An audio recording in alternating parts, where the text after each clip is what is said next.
I was 9 years old when the Space Shuttle Challenger disaster occurred, and for some reason that made me want to pursue working for NASA. I decided at that point I wanted to be an astronaut. I was really excited about all things NASA. I wanted to learn anything I could. I decided at 9 that I wanted to work for NASA. My name is Heather Maliska. I work at NASA's Dryden Flight Research Center, and this is my story. Reading about the Teacher in Space program and how it all developed, and was excited about a teacher going up in space. And beyond that, as I did more research and I did more reading of all things NASA, reading about Sally Ride, first woman in space, was exciting. And then reading about Eileen Collins, the first woman commander of the space shuttle, is something that's exciting. It's nice to be able to look up to a woman who can succeed. She can do what she wants.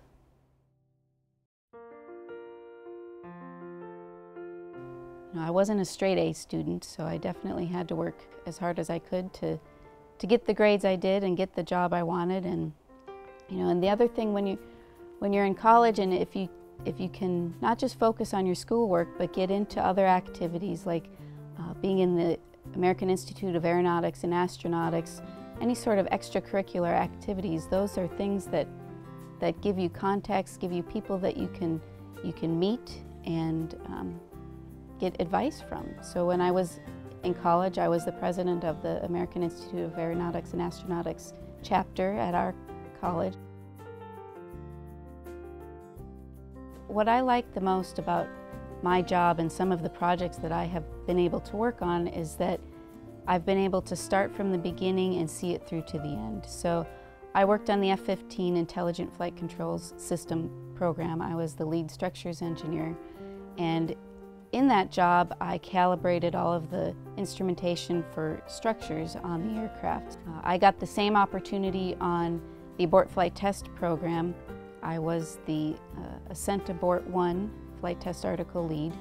I'm really proud that I got to start and make requirements with the entire team and see those requirements be developed and see the hardware be built and see the design of everything.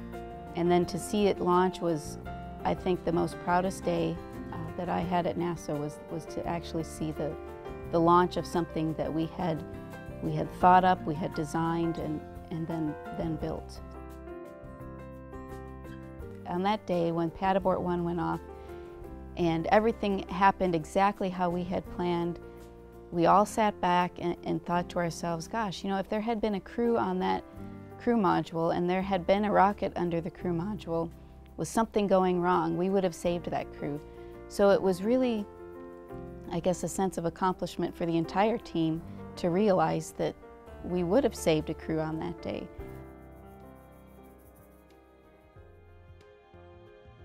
I search for those things that are going to challenge me. If I'm not in a job, if I'm not working on something that doesn't challenge me, you kind of get bored and you don't develop.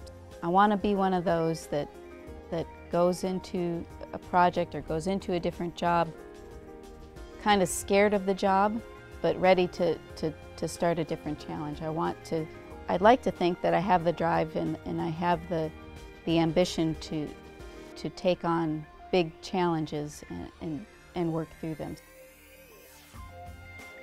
If you have a dream, if you have a childhood dream, I would pursue it. I would take that drive and pursue the dream. Don't let anybody tell you that it's a crazy dream or it's a silly dream.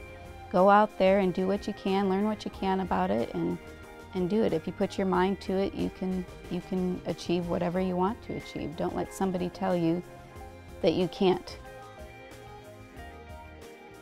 My 3-year-old will see the X-48 and say, "That's your airplane." Or he'll see an airplane or the space shuttle on TV and say, "There's your space shuttle." Everything is mine that's associated with NASA. So it's kind of funny, their perception of what I do. And I guess I would have been the same way. You work for NASA. That's just the coolest thing. But now working for NASA, I work for NASA, and sometimes you have to remind yourself to take a minute to really think about it, and then you remember, yeah, this was a dream that I had, and it actually came true.